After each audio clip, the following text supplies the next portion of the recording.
Selamat pagi pemirsa, apa kabar Anda di hari ini? Senang sekali kami dapat kembali menjumpai Anda dalam Berita Papua. Bersama saya, Cynthia Delima. Kami hadir dengan sejumlah informasi penting dan menarik yang telah berhasil dihimpun oleh tim redaksi. Dan berikut akan kami hadirkan 3 berita utama kami hari ini. Kecelakaan tunggal di Manokwari, seorang pengendara motor tewas. Menunggak retribusi 141 kios di Pasar Hamadi, Kota Jayapura, disegel. Harga cabai di Kaimana makin pedas, Rp120.000 per kilogram.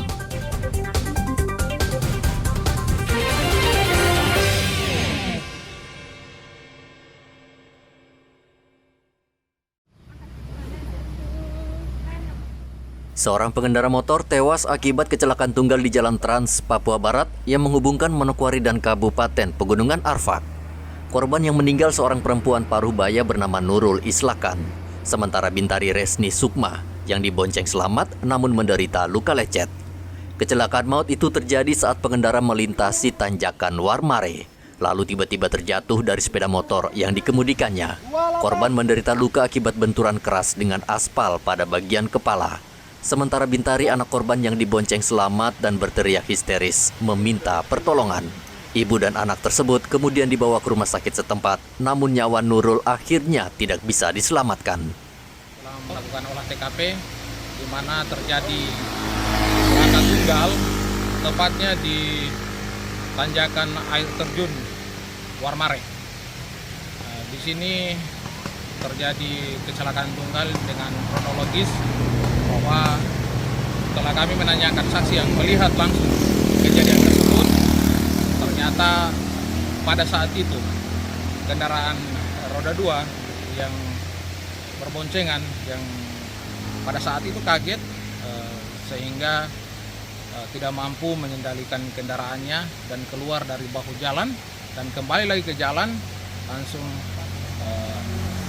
terjadi kecelakaan terhadap korban, namun nyawa daripada korban tidak tertolong dan dinyatakan meninggal dunia oleh pihak rumah sakit Manokwari. Kecelakaan tunggal juga terjadi di Merauke. Sebuah truk menabrak pagar rumah di Jalan Polder 1. Saksi mengatakan truk sebelumnya berjalan pelan, namun saat berada di simpang Jalan Polder 1, truk terus melaju hingga menabrak pagar rumah. Diduga rem truk blong. Ya, untuk penyelesaian kasus kendaraan roda 6 tadi ya, penyelesaiannya di Jalan TMP Polder tadi yang menabrak pagar dan rumah. Penyelesaian dilakukan di kantor Satlantas dengan kekeluargaan. Jadi dari pihak pemilik kendaraan bersedia untuk memperbaiki pagar yang rusak serta garasi yang mau rubuh itu. Jadi sementara situasinya sudah baik, kondusif, sudah diselesaikan, sudah aman semua. Tapi untuk sopir sendiri dalam keadaan pengaruh minuman keras? Kalau sopir kita bawa amankan ke kantor dalam keadaan aman, tidak ada faktor dari minuman keras dan lain-lain. Memang dari kendaraannya ada sedikit memang trouble. Dari remnya sebelum gimana? Dari mesinnya.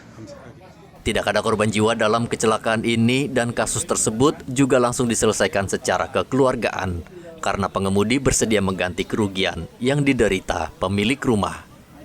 Edi Musahidin dan Muhammad Ridwan melaporkan dari Manokwari dan Merauke.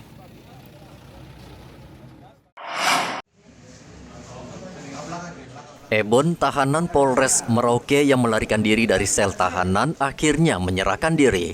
Selama sepekan buron, pria ini rupanya dihantui rasa cemas dan khawatir setelah polisi menetapkannya sebagai DPO. Ia akhirnya mendatangi Mapolres Merauke dan menyerahkan diri untuk kembali menjalani masa tahanan. Kapolres Merauke AKBP Sandi Sultan mengatakan kembalinya Ebon tidak lepas dari bantuan keluarga dan media yang selama ini menyebarluaskan informasi ke masyarakat, sehingga tersangka tidak leluasa bergerak. Puji Tuhan, alhamdulillah ya, berkat kerjasama daripada masyarakat, ya laporan masyarakat beserta keluarga daripada pelaku curanmor ini yang lari pada hari Rabu kemarin tanggal 8 Maret sudah menyerahkan diri ke Polres ya. Saya terima kasih kerjasama daripada masyarakat serta keluarga yang kemarin baru saya sampaikan di media sudah langsung ditanggapin. Saya terima kasih banyak kepada masyarakat yang selalu mendukung kegiatan kepolisian dalam menjaga dan memelihara Kamtibmas di Kabupaten Merauke, Provinsi Papua Selatan. Ebon sebelumnya berhasil kabur dari tahanan Polres dengan memanfaatkan kelalaian petugas. Selama buron, ia hidup berpindah-pindah di wilayah Merauke untuk menghindari kejaran polisi. Kejadian ini sempat mencoreng citra Polres Merauke. Kapolres berjanji akan menindak tegas polisi yang saat itu bertugas menjaga para tahanan. Muhammad Ridwan melaporkan dari Merauke, Papua Selatan.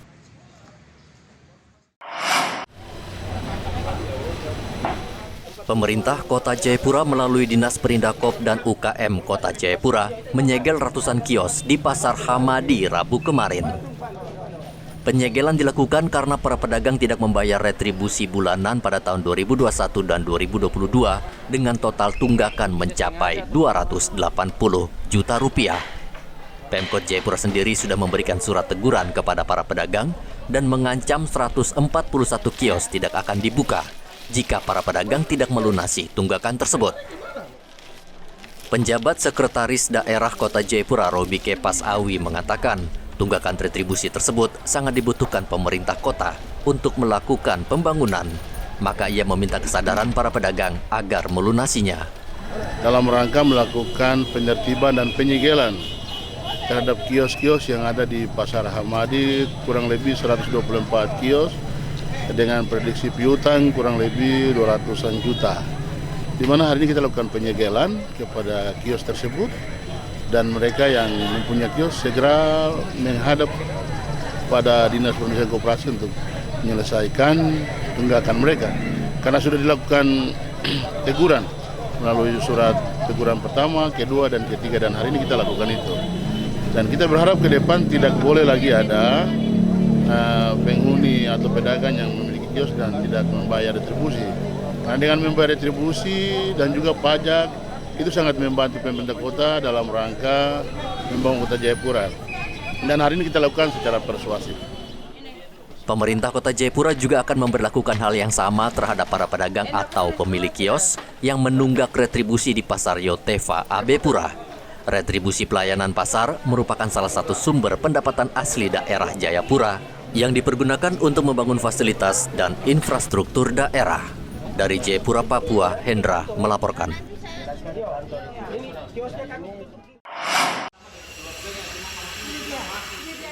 Bayi berusia 9 bulan ini akhirnya ditemukan dalam keadaan selamat dan sehat.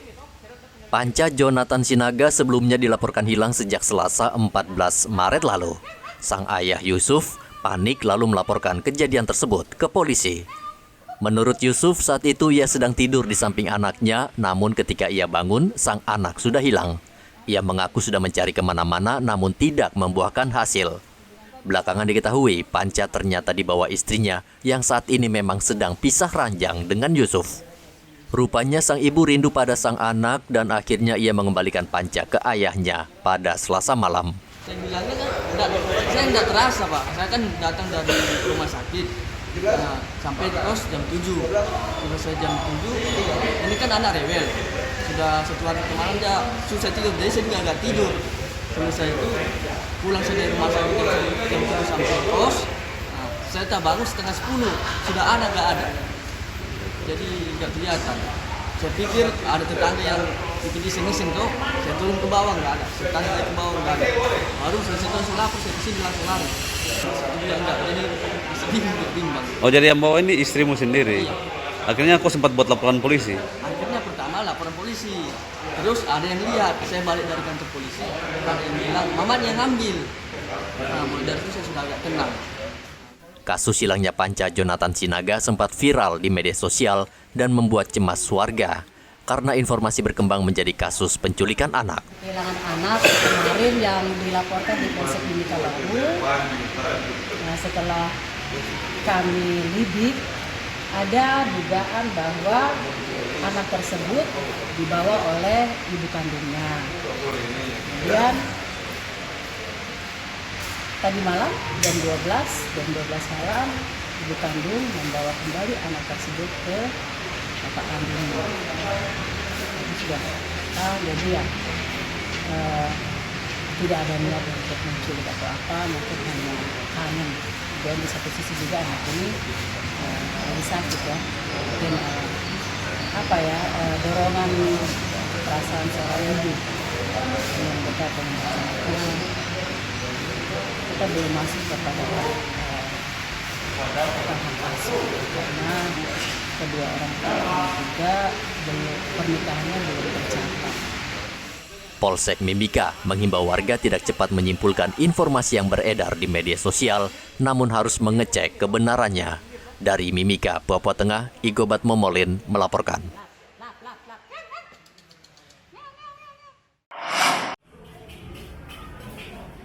Harga cabai makin pedas. Begitulah yang dirasakan warga Kaimana, Papua Barat, karena menjelang bulan puasa, harga cabai rawit dan cabai keriting mulai naik. Sepekan yang lalu harga kebutuhan pokok ini masih relatif stabil, namun saat ini harga cabai rawit misalnya sudah naik 2 kali lipat dari Rp60.000 per kilogram menjadi Rp120.000 per kilogram.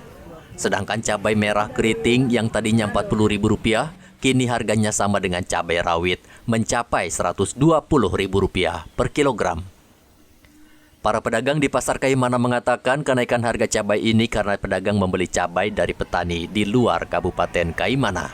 Cabai yang kecil 120. Sebelumnya harga atau? berapa, Bu? Ya, Sebelumnya harganya berapa? sebelumnya harganya 60.000. Naiknya dari kapan Ibu? Cabai rawitnya? Naiknya sudah seminggu. Seminggu ya, menjelang Ramadan. Ramadan ini. Ini kenaikannya karena apa, Bu? Karena menjelang Ramadan ini Pak, jadi barang-barang Pasokannya naik. kurang Ya. atau bagaimana? Ya, Pasokannya kurang atau tidak? Tidak. Ya. Tapi memang Semua kita pesan dari luar. Dari luar. Dari Kaimana tidak cukup ricanya. Kaimana yang bikin mahal rica. Kalau dari luar tidak mahal. Ini cabai lokal? Iya, yang dari luar. Impor ini impor. Oh, dari luar. Nah, kalau dari luar kan impor. Kalau di sini kan dibilang lokal. Kalau yang lokal itu dia mahal. 101 kilo mereka jual di sini. Kita mau dapat apa kita jual? Tidak dapat. Gitu. selain cabai kecil, cabai besar berapa, Bu? Ini kena 100. Dari harga awalnya berapa? Dari harga awalnya hanya 50.000. Selama ini para pedagang di Pasar Kaimana lebih memilih membeli cabai dari luar Kabupaten Kaimana karena harganya lebih murah dibanding cabai lokal. Pedagang tidak mau ambil risiko menjual cabai lokal karena keuntungan mereka sangat tipis. Topan melaporkan dari Kaimana, Papua Barat.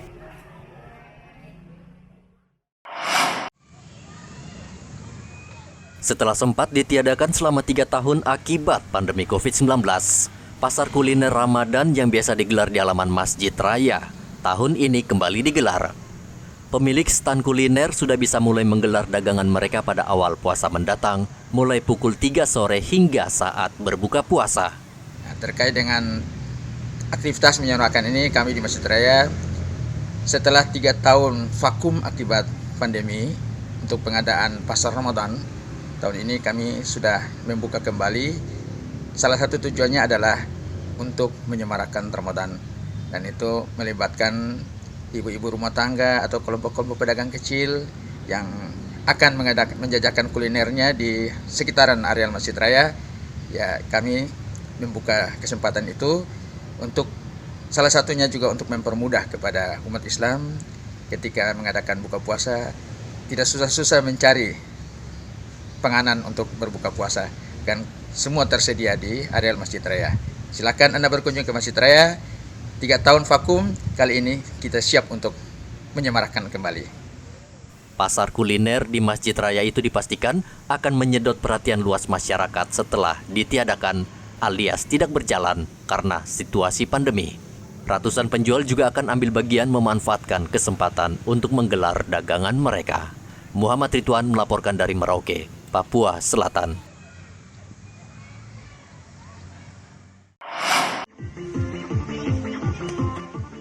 Warga Kampung Kimbeli, Distrik Tembagapura Mimika, Rabu kemarin menggelar ritual adat bakar batu untuk menjaga kesatuan dan keutuhan NKRI.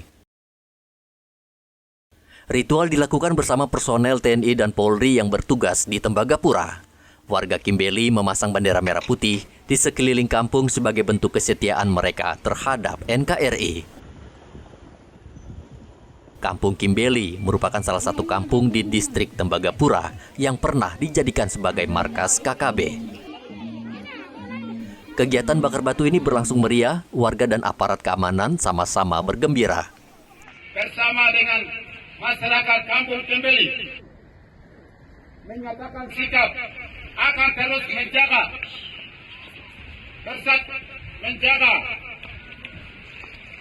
persatuan dan kesatuan NKRI,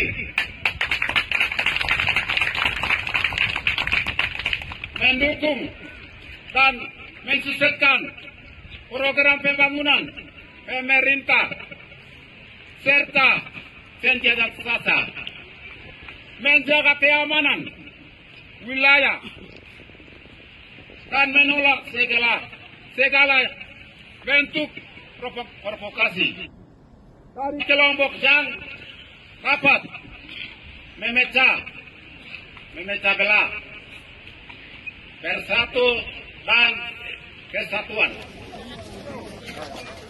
Warga Kimbeli juga mendukung seluruh program pemerintah yang saat ini berusaha keras membangun dan memajukan masyarakat.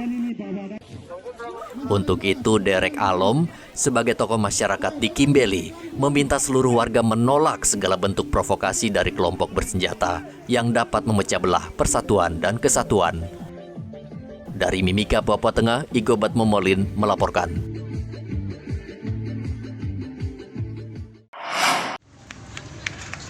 Enam calon jemaah haji asal Merauke yang dipastikan sudah masuk kuota untuk berangkat ke Tanah Suci tahun ini terpaksa mengundurkan diri karena alasan sakit.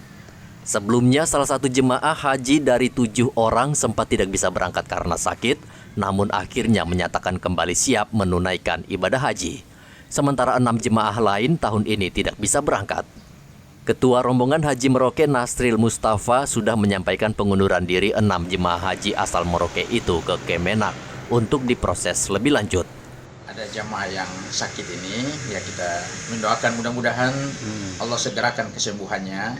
Karena informasinya kemarin satu yang sudah rencanakan mengundurkan diri itu baru rencana, belum sampai ke laporan ke Kemenak, tapi sudah dikonfirmasi kembali bahwa beliau siap untuk menjalankan ibadah haji ini. Sementara yang lain itu, yang pengunduran diri itu sakit dan lain-lain, itu terjadi sebelum menjelang detik-detik penetapan kuota resmi. Ada berapa orang itu Pak Imam? Ya kalau tidak kurang lebih 6 atau 5 orang yang sudah diproses oleh kepala kantor Kemenak sendiri. Jadi itu sementara dia mengundurkan diri ya. Iya. Semua totalnya berapa yang tuh berangkat tahun ini? Pak Yang tahun ini 122. 122. Ya. Nah kalau dikurangi 6 ini? Dikurangnya, ya itu yang saya bilang, yang pengunduran diri ini kemarin itu terjadi sebelum penetapan kuota. Oh, gitu. Jadi kalau dari kami rencana kemarin satu, yang sudah pasti rencana satu pengunduran diri, tapi kemudian sudah dikonfirmasi untuk tidak jadi untuk mengundurkan diri. Gitu. Nasril juga berdoa dan berharap agar ke-6 calon jemaah haji yang sakit tersebut segera sembuh. Tahun ini ada 122 jemaah haji yang masuk kuota Merauke untuk berangkat ke Tanah Suci. Namun mereka berkurang 6 orang sehingga dipastikan hanya 116 jemaah yang akan berangkat. Muhammad Ridwan melaporkan dari Merauke, Papua Selatan.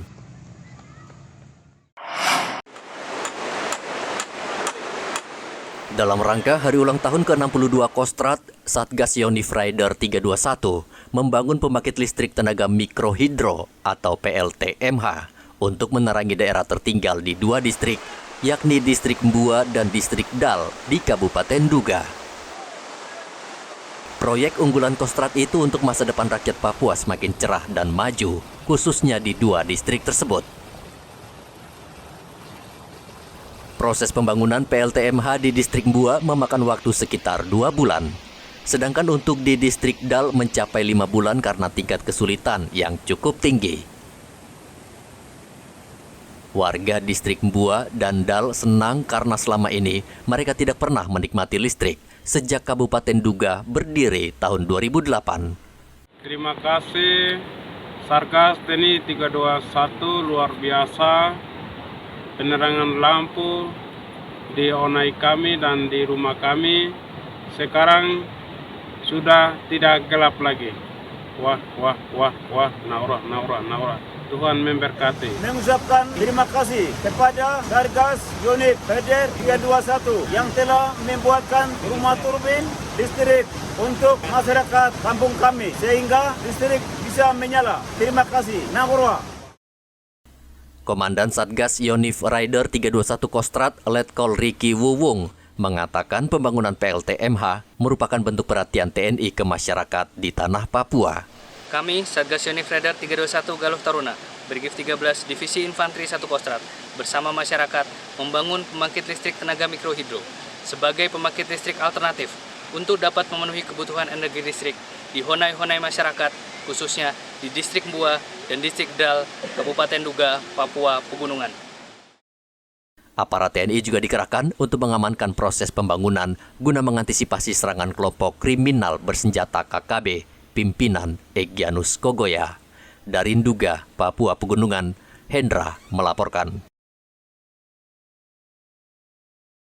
Pemirsa, berita yang baru saja Anda saksikan sekaligus menjadi penutup jumpa kita dalam Berita Papua hari ini. Bersama kru yang bertugas, saya Cynthia Delima mengucapkan terima kasih atas perhatian Anda. Kami pamit undur diri, selamat pagi, semangat pagi, Wanyambe.